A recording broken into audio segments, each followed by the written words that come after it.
দাঁতে ক্যাপ বা ক্রাউন করার পরে করণীয় কি? আমরা অনেক সময় দাঁতের মধ্যে ক্যাপ বা ক্রাউন বা ব্রিজ করি এবং এটি করার পরে কিভাবে যত্ন নিতে হয় এবং কি করা উচিত এবং কি কি করা উচিত না সেটা সম্পর্কে আজকের এই ভিডিওতে আমি আলোচনা করব। শুধু দর্শকবৃন্দ, আসসালামু আলাইকুম। আমি ডক্টর লাবণী। আমরা যখন দাঁতে ক্যাপ করি বা ক্রাউন করি তারপরে 1 ঘন্টা অর্থাৎ ক্রাউনটা লাগানোর পরবর্তী 1 ঘন্টা আসলে আমাদের কোনো পানি বা কোনো খাবার না খাওয়াই ভালো।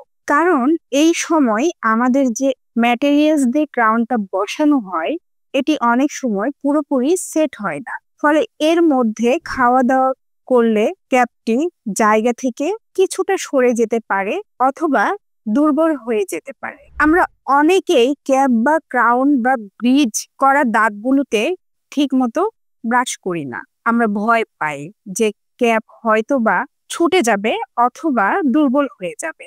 সেটি মনে করে অনেক সময় দেখা যায় ব্রাশ করার সময় ওই জায়গাটি কিছুটা অ্যাভয়েড করা হয়। সেটি কিন্তু আপনার হিতের বিপরীত হয়।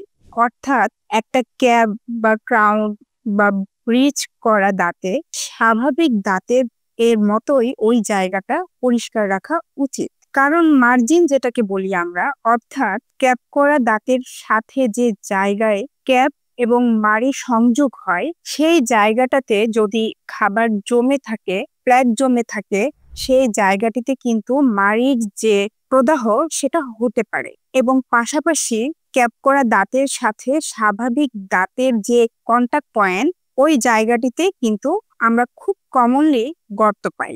অর্থাৎ পাশের দাঁতে দেখা যায় যে গর্ত হয়ে যায়, কারণ ওই জায়গাটা দেখা যায় যে ফ্লসিং সেটা করতেও অনেকে ভয় পায়, মনে করে যে ফ্লসিং করলে ক্যাপটা আবার ছুটে না যায়। তো আসলে এই ধারণাগুলো সম্পূর্ণরূপে ভুল।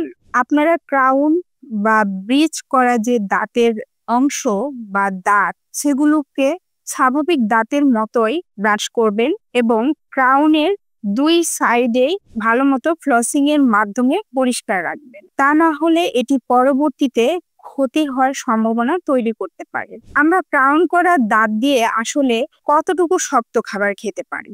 অনেকে আমাদের কাছে ক্রাউন করার সময় বা ক্যাপ করার সময় জিজ্ঞাসা করেন যে এই দাঁত দিয়ে হাড় চাবাতে পারবো কিনা। আসলে আমাদের স্বাভাবিক দাঁত যতটুকু লোড নিতে পারে একটা ক্রাউনকে ঠিক ততটুকুই লোড দেওয়া যায়, যতটুকু লোড একটা স্বাভাবিক দাঁত নিতে পারে। তো অনেকে আছেন যে সুপারি ভেঙে ফেলেন। এই জিনিসগুলো আসলে স্বাভাবিক দাঁতকেও কিন্তু ক্ষতিগ্রস্ত করে, ঠিক তেমনি ক্রাউনকেও ক্ষতিগ্রস্ত করতে পারবে। সুতরাং অতিরিক্ত শক্ত জিনিস ক্রাউন করা দাঁত দিয়ে না চাবানোই ভালো। সামনের দাঁতের ক্ষেত্রে আমরা রোগীকে পরামর্শ দেই যে কোনো কিছু না টানার জন্য। অর্থাৎ আমরা অনেক সময় মুরগির মাংস বা হাড় আমরা সামনের দাঁতে আসলে চাবাই না, বাট যেটা করা হয় যে অনেক সময় মুরগির মাংস টেনে ছিঁড়ি, অথবা দেখা যায় যে কোনো কিছু হয়তো সুতা অনেকে কাটে। তো এই জিনিসগুলো আসলে কোনো কিছু টানা উচিত না। সামনের দাঁতে যখন ক্রাউন করা হবে তখন সামনের দিকের টানে যে ফোর্স দেয়া হয় এই ফোর্সটা ক্রাউনের জন্য ক্ষতিকর। তো সেটা অ্যাভয়েড করাটাই উত্তম। আমাদের কাছে অনেক সময় অনেক রোগী আসেন ক্রাউন ছুটে নিয়ে আসেন, হয়তো আমাদের করার না, অন্য কোনো জায়গায় করা। ক্রাউনটা খুলে গেছে, তখন আমাদের কাছে এসে বলে যে এই ক্রাউনটা লাগাই দেন বা এটা কেন খুলে গেল। তো ক্রাউন আসলে খোলার অনেক কারণ আছে, তার মধ্যে ক্রাউন তৈরি করার সময় কিছু ফল্টও যেমন দায়ী।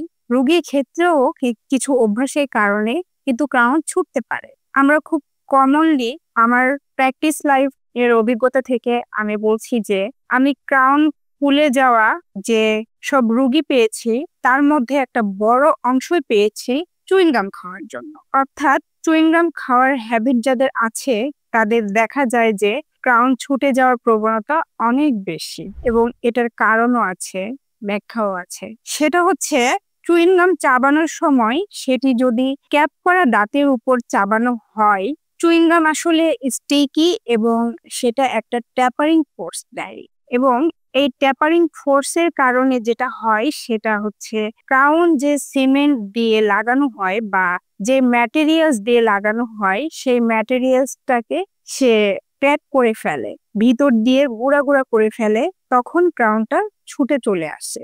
যেই ফর্মুলাতে আমরা আসলে একটা ক্রাউনকে খুলি, কোনো কারণে যদি একটা ক্রাউনকে খোলার প্রয়োজন হয় তখন কিন্তু আমরা ক্রাউন রিমুভ করার জন্য ট্যাপারিং ফোর্স দিই। আস্তে আস্তে ভিতরটা ক্র্যাক করে করে ক্রাউনটাকে ছুটায় নিয়ে আসে। তো এই কারণে চুইংগাম যদি খাওয়াই লাগে তাহলে অন্তত পক্ষে যেই দিকে ক্যাপ করা আছে বা যেই দাঁতে ক্যাপ করা আছে সেই দিক দিয়ে না খেয়ে অপোজিট সাইড দিয়ে খেলে আপনারা ক্যাপটাকে সুরক্ষিত রাখতে পারবেন। সর্বশেষে যদি কোনো কারণে ছুটে যায় সেক্ষেত্রে কি করবেন? ক্রাউন যদি ছুটে যায় সেক্ষেত্রে অনেকে আছেন যে ক্রাউনটা ছুটে যাওয়ার পরে দীর্ঘদিন অপেক্ষা করেন সুযোগ সুবিধা মতো, তারপরে চিকিৎসকের কাছে এসে দেখা যায় যে 15 থেকে 20 দিন পর ক্রাউনটা সহ এসে বলে যে এটা ছুটে গিয়েছে, লাগিয়ে দেন।